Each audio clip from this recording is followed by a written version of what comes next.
Joke time muna po tayo. Padala ni Lloyd Tabulog. Ang title nito, Anak na gustong maging doktor.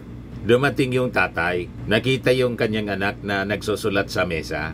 Sabi ng tatay, wow, yan ang gusto ko. Masipag mag-aral. Assignment ba yan, anak? Sabi nung anak, opo. Sabi ng ama, anak, ano ba yung pangarap mo sa paglaki? Sagot ng anak, doktor po. Wow, very good, sabi ng tatay. Tanungin kita, anak, di ba gusto mo na maging doktor? Halimbawa, may dalawang pasyente.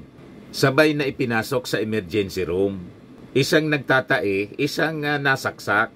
Alin dun sa dalawa ang uunahin mong gamutin? Sabi ng anak, yung nagtataitay.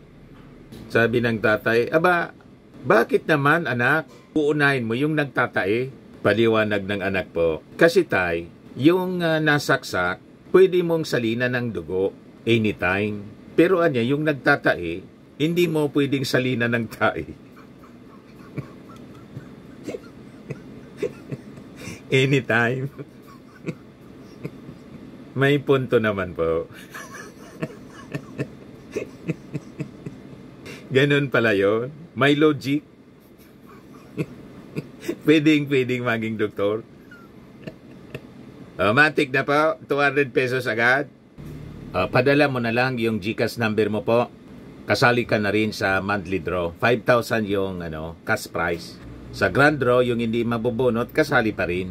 10,000 pesos po yung grand prize sa December po. Ayos na. Kasama ka na rito. O dito na tayo mga kababayan sa ating seryosong kwentuhan kasi yung mga members ng cabinet po, dating Pangulong Bongbong Marcos, inisnab yung Senate investigation ni Senator Amy Marcos. Nagmotion si Bato na ipasubpena po yung mga cabinet secretaries. Biglang lumitaw mga kababayan si Senator Bato doon sa Senate investigation. Ito yung balita ngayon. Senator De La Rosa moves to issue subpenas to executive branch officials. Talagang one-sided sila po mga kababayan. Noong panahon ng kanyang amo na si Digong, ganon din naman yung ginawa ng mga cabinet official sa investigasyon ng Senado. Hindi din nag-appear. Binuli pa mga kababayan ni Digong si Senator Dick Gordon kung ano-anong pinagsasabi, pinagmumura po sa investigasyon ng Farmally. Diba? Pag sa kanila po, tama ang ganito na i-invoke yung executive privilege.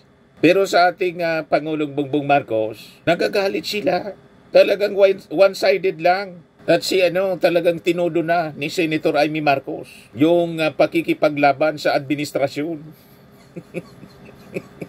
Kaya galit na galit po kay Senator Amy yung mga netizens. Mamaya basahin ko po mga kababayan yung mga reactions dito para alam ninyo na hindi nagugustuhan ng maraming mga Pilipino ang pinagagawang ito ni Senator Amy Marcos. Mas sang-ayon sila. That is based on survey. Mas sang-ayon ang maraming Pilipino na papanagutin sa ICC ito pong si dating Pangulong Digong at mga kasama ang opisyal noong previous administration including Bato de la Rosa. Ganon po yon. Pero ibigay ko muna mga kababayan sa inyo yung proceedings. So ang nangyari, only 3 resource persons attended the public inquiry. Sina Securities and Exchange Commission Chief Counsel Attorney Archie Bernal, Securities and Exchange Commission Supervising Securities Review Council Attorney Ferdinand Logi Santiago at saka si Attorney Alexis Medina. Also present during the hearing yung mga kaalyado ni Digong, si Senator Bongo, si Senator Bato de la Rosa na biglang lumitaw mga kababayan sa Senado kanina after former President Duterte's arrest noong March 11. O di ba nagtatago na itong si Senator De La Rosa? Biglang pumunta doon sa Senate hearing. Meanwhile, sabi dito, according to Senator Marcos' office, officials of the National Security Council, Philippine Center on Transnational Crimes, at the Department of Interior and Local Government confirmed their attendance at the hearing on April 2 but later withdrew their confirmation after Executive Secretary Lucas Bersamin categorically stated that the palace had thumbed down the panel's request for cabinet members' attendance. Ito mga kababayan, may pangiti-ngiti pa si si Senator Amy Marcos. Pero yung pangiti-ngiti niya, punong-puno ng kaplastikan. Di ba? Yung ngiti niya, hindi man totoo, madaling sabi. Pakinggan natin yung porsyon ng statement ni Senator Amy Marcos. Ito, yung sa Committee on Foreign Relations po, i-discuss natin ang clarification of the involvement and the roles of the ICC, the Interpol, and the various government agencies in the arrest of former President Rodrigo Roa Duterte, confirmation that measures were taken to ensure that the rights of the former president under domestic laws and relevant treaties were properly protected, and lastly, that such other matters that may aid the committee in crafting necessary legislation on the coordination. So, gusto daw na ma-ensure niya na yung rights ng dating Pangulong Digong protected. Mas binigyan mo pa ng ng halaga yung rights ng dating Pangulong Digong na talaga namang protected siya. Kasi nga po, binigyan siya ng due process, binasahan pa nga po ng Miranda rights. Kaya sabi ng mga legal experts, walang illegal sa nangyaring pag-surrender ng ating gobyerno sa Interpol para maipresent finally si Digong doon sa ICC. Napakalinaw po yung mga discussions, paliwanag ng mga legal luminaries. Mas papaniwalaan natin yung mga legal luminaries kaysa dito kay Senator Amy Marcos. At saka, witness tayo po mga kababayan. Covered by by the mainstream media at na live stream sa social media mga kababayan. Walang pag-abuso sa karapatan ng dating Pangulo. Ang may pang-abuso po doon sa karapatan ng mga biktima ng AJK. Yun ang malinaw po. Ang dating Pangulong Digong, buhay na buhay. Yung alleged victims ng AJK na close to 30 o more than 30,000 sabi, lahat na po sila kaluluwa. Yun ang nakakalungkot dito sa ginagawa ni Senator Amy Marcos. Wala siyang sinasabi patungkol sa karapatan na nalabag ng mga biktima ng AJK. Pero may sinasabi siya sa karapatan ni Digong na walang pagrespeto sa karapatan ng mga ordinaryong mamamayan. Di ba nakakalungkot po yun mga kababayan? O ngayon, binigyan ng preliminary statement. Makapag-deliver ng preliminary statement si Bato tapos si Bongo. Sila yung magkakakampi. Andun din pala si Senator Alan Peter Cayetano. Pakinggan natin yung sinasabi ni Bato. What we have right now in front of us are empty chairs. Itong ginawa ng mga opisyalis from the executive branch of government is a total snub to as far as we're concerned. And ito'y tahasang pagbaliwala sa doktrina ng checks and balances ng ating gobyerno. Wala po kayo, Senator Bato, na moral ascendancy, moral authority na magsalita ng ganyan. Kasi, unang-una, yung previous administration po ng amo mong si Digong, ganun din yung ginawa. Pero wala kayong sinasabi. Wala kayong binabanggit na ganon. Na ginawa na rin ito. And it is proper. It was proper. It was in order. Pero ngayon, mali. Nalulungkot kayo kasi ngayon, mali. Yan ang sinasabi ninyo. Pero noon, tama. Yung tama noon, mali na ngayon. O, di ba? Ayaw na nilang magpapacheck sa atin na co-equal branch of government. So what will happen to this? Tapos, unang-una, siya nga din po, iniimbita sa Quadcom. Yung issue sa, sa war on drugs, ayaw man niyang magpunta doon. Ang palusot niya, yung, parliamentary courtesy niya. You see? So, lahat lang pang sarili, mga kababayan. pang sarili nilang interes. Pag pan sarili nilang interes po, okay. Pag ginawa ng iba, hindi okay. You see? Yan si Bato, mga kababayan. Tuluyang ganito ang mangyayari is I think we are now on the verge of a constitutional crisis. May constitutional crisis kapag nalalaman. Tuluyan nilang isnab yung ating... Inong inisnab, yung committee ni Gordon, nagka-constitutional crisis. Na binawal noon ni Digong. Hindi pinatin din yung mga opisyal sa issue ng Pharmally. Lahat man lang kayo, guni-guni. Di ba po? Kapag tuluyan nilang isnab yung ating imbitasyon, wala na mangyari. Wala na respetuhan ito sa isang kapwa co-equal branch of government. So, Madam Chair, I would like to move that we issue subpoena to these government officials to require their presence in the next hearing. Kung meron ka pang gaganaping hearing, dapat masubpoena ito sila para magkaalaman. Klaruhin natin ito. So, nagmotion po siya na ipasubpoena daw. Di subpoena ninyo. O diba? Siya nga po hindi mag-attend sa Quadcom. Palusot niya yung interparliamentary courtesy. O ngayon, pakinggan natin naman si Senator Bongo. Ay, salamat, Senator Ronald De La Rosa. Actually, dalawa yung subpoena na pinapapirma ko sana kay SP Cheese. Isa para kay Prosecutor Fadulyon at ikalawa para sa head ng ating Air Force, si General Cordera. Pero yung dalawa, hindi ko pa natatanggap na pirmado. Ang sinabi ni SP, pinadala na daw niya sa legal ng Senado. Pero hanggang ngayon, wala pa rin tayo natatanggap.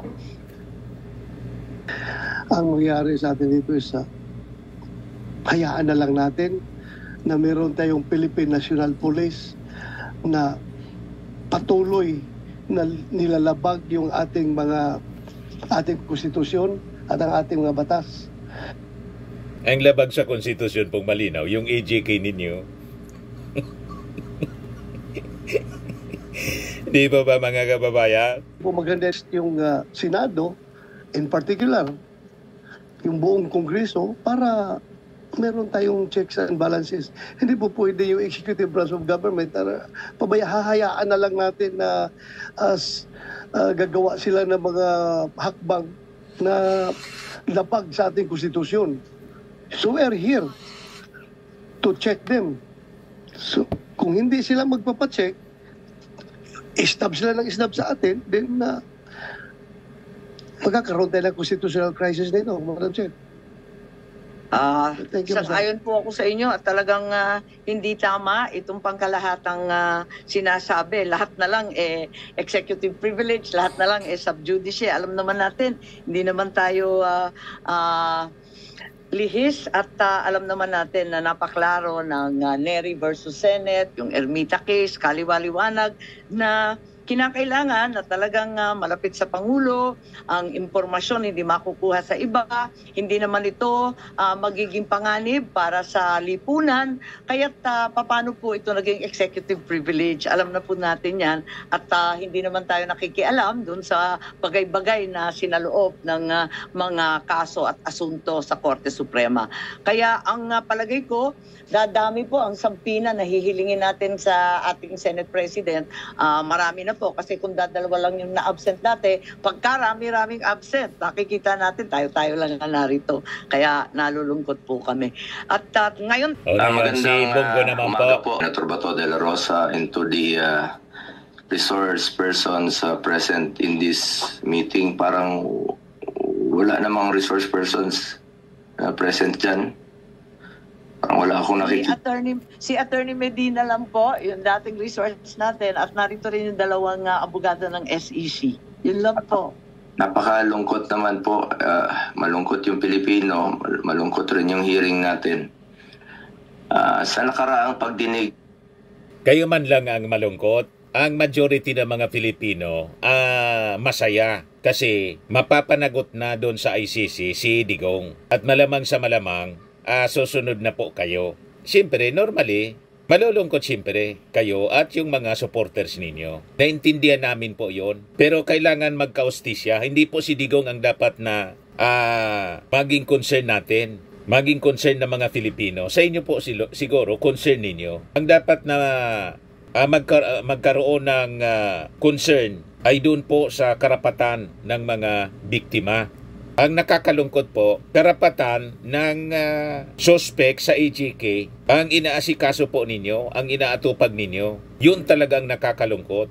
Pero sumusweldo kayo sa mga mamamayang Filipino. Talagang dubli lungkot ang ganong sitwasyon. Sasaya lang po ang ating mga mamamayan pag nilabas na yung susunod na warrant of arrest para mabigyan kayo ng due process. Di ba? Ganon. O ngayon, after 2 hours mga kababayan, kasi sila man lang po yung nagkikwentuhan doon. Sinuspend na po ni Amy Marcos yung Senate inquiry niya. Ito yung ending po ng kanyang Senate inquiry. Pakinggan natin. Natatanungin ko kung ano yung procedure kapag yung OFW pinagdududahan na may krimen sa abroad, paano tini-turn over sa foreign jurisdiction? Ano yung safeguards? Paano natin pagtatanggol yung mga Pilipino na nahahatulan ng krimen o pinagdududahan o naaaresto? At alam din natin na marami na rin, ilan na rin ang OFW, mga Pilipino, na naaresto sa abroad. At tayo, yung na-aristo sa abroad, tinulungan na po ng ating embassy. Na-aristo sila kasi inudyukan ni Attorney Harry Roque, yung mga OFW sa Qatar. Ang latest ngayon po, nirelease na. Yan report ng PTB4. 17 Filipinos in Qatar who were arrested for holding a political protest have been released pending investigation according to the Department of Migrant Workers Secretary Hans Leo Kakdak. So yung mga concerns ni Senator Amy Marcos, paano na yung mga naaresto? Tinutulungan po kahit mga DDS pa sila at mga pasaway. Na-release na nga po. You see? So, yung mga concerns ninyo, walang base. Kung isipin nga, dapat hindi natulungan. Pero sabi ng ating Palasyo Malacanang, obligasyon pa rin kahit nga yung mga sentensyado na tulungan, kahit nga po si Digong, tinulungan ng ating gobyerno na ma-surrender. To observe the due process, tinulungan po ng gobyerno. Ang tumulong mismo po si General Torre, tinulungan yung Interpol na ma-surrender sa ICC. So anong problema nun? Na doon ngayon kung gusto ninyo na questionin, sumama kayo doon sa sa defense, sa ICC na mismo. Yan ang mga argumento po ninyo, Senator Amy. Isabi ninyo doon sa harap ng mga judges. Tingnan natin kung i-recognize kayo. Ikaw talaga niya, Mr. Marevillas. O di ba? Kasi dito po, kahit magpa-imbestiga po kayo, tapos na. Mot in academic, nasa kamay na ng ICC si Digong at deserve niya yon. Unang-una, sabi ni Digong mismo, galing sa kanyang mismong bibig, matagal ko na anyang hinintay, ang tagal ninyo anyang aristuhin ako, baka niya mamatay na ako, hindi pa ako mapasagot ninyo. So yung wish niya po natupad na. So anong problema ninyo? Mismong si Digong ang nagsabi sa latest niyang pahayag, respect niya the due process. O ano pang sinasabi ninyo? Kaya itong investigation po ninyo, wala na to. Pagsayang, sabi ng mga ng mga netizens, pagsayang lang ng pundo ng ating gobyerno. Ayan, mga reaction po. Sabi ni Jay Salud, power is thicker than blood. Greediness has no limit on this one. No vote to Amy Duterte. Sabi ng woman of faith, wasting time and people's money. The truth will set the person free. Justice shall prevail. You are siding the wrong side. May the Lord open your eyes in spirit. Sabi ng isa pa, alisto ka, Senator Bato. Baka paglabas mo, nag-abang na ang Interpol. Sabi ni Toletsky, ang dami niyong kalitsihan.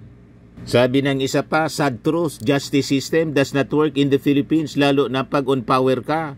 Mapera, so let ICC handle the case for ex-PRRD Duterte. So respect the process. Sabi ni Helena Amata, invite the lawyers para mas malinawan kayo.